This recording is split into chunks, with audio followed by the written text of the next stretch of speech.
हर हर महादेव, देवों के देव महादेव के चरण में प्रणाम करता हूँ। दुर्गा माँ के चरण में प्रणाम करता हूँ। सरस्वती माँ के चरण में प्रणाम करता हूँ। गणेश भगवान के चरण में प्रणाम करता हूँ। गुरु भाई गुरु बहनों के चरणों में प्रणाम करता हूँ। गुरु भाई गुरु बहन, आज एक बहुत ही दर्द भरी कथा सुनाने जा रहा हूँ। एक माँ और पिता की। एक गांव में एक गुरु भाई गुरु बहन थे। वो पति पत्नी बहुत ही दुख से अपने दो बच्चे को पाल पोस कर सयाना किए। जब उनके बच्चे छोटे थे तो दूसरा के यहाँ मजदूरी करने जाते थे। खेत में दिन दिन भर दोपहरिया में खटते थे कि दोनों लड़के को किसी तरह अच्छे तरी खाना पीना मिले, लेकिन वो दोनों दौलत बनाने में ही पूरी जिंदगी बिता दिए।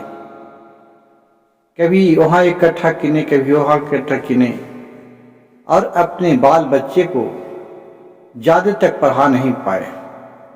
एक बच्चा तो मैट्रिक पढ़ा और दूसरे 9 में 10वीं पढ़ के छोड़ दिया। दोनों खेती में लगे। खेती करते करते कुछ घर जमीन जगह बनाए, फिर दोनों बेटे को शादी कर दिए। कुछ दिन अच्छे चले, फिर उनके दोनों लड़के में पटने नहीं लगे। फिर दोनों लड़के में बंटवारा हो गया।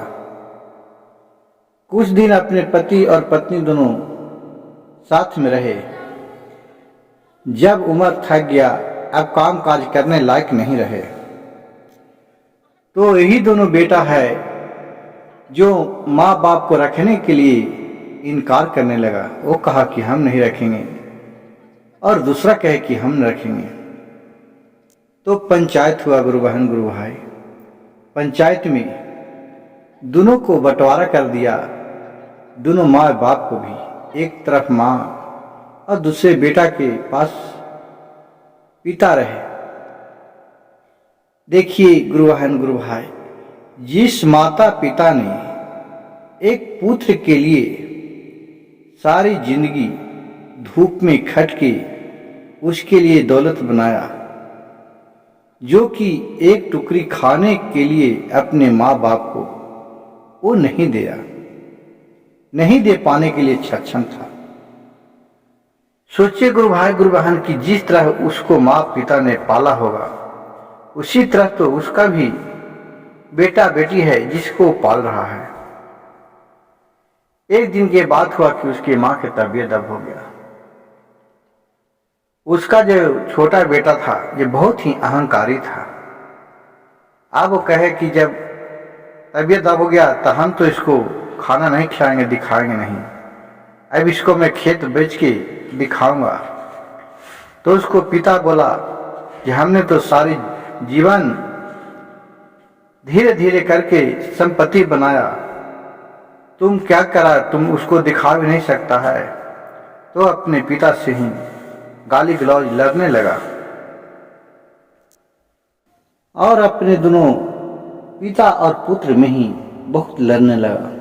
देखिए गुरु भाई गुरु बहन, अपने आप पर कभी घमंडी नहीं करना चाहिए, कभी विश्वास नहीं करना चाहिए कि एक फूल जब खिलता है तो वो सुबह में वो खुद नहीं जानता है कि हमें मंदिर में जाना है या मस्जिद में जाना है या शमशान में जाना है या अर्थी पर सजाना है या नेता पर सजाना है। उससे खुद ही नहीं पता चलता है। लेकिन उससे अच्छा तो एक पंछी है, एक कौवे है कि जो उसका बाल बच्चा कभी भी उस तरह के अपने माँ बाप को नहीं करता, जिस तरह आज मनुष्य अपने आप को दुष्ट कर्म से नहीं डर रहा है। गुरु भाई गुरु बहन, इसी तरह कह रहे हैं कि आप अपने बच्चे को संस्कार कम से कम अच्छा दीजिए, ताकि आपको भी उस समय देखने को नहीं मिले जिस तरह उसका बेटा ने अपने पिता के साथ ही लड़ाई झगड़ा करने लगे। गुरु भाई गुरु बहन, यह आपको अक्सर गांव, अक्सर शहर में आपको देखने को मिलता होगा कि जब माँ बाप लाचार हो जाते हैं तो गरीब घर के तो है कि किसी को खाने के लिए तरसते हैं, लेकिन जो अमीर घर है वो देखिएगा बहुत सा वृद्धा आश्रम खुला है जहाँ अपने माँ बाप को तड़पने के लिए, मरने के लिए छोड़ देता है। उसके ऊपर बोझ बन जाता है, लेकिन वो खुद नहीं जानता है कि मैं भी एक समय बूढ़ा होऊंगा, मेरा भी बाल बच्चा यही सीखेगा, ऐसा ही करेगा।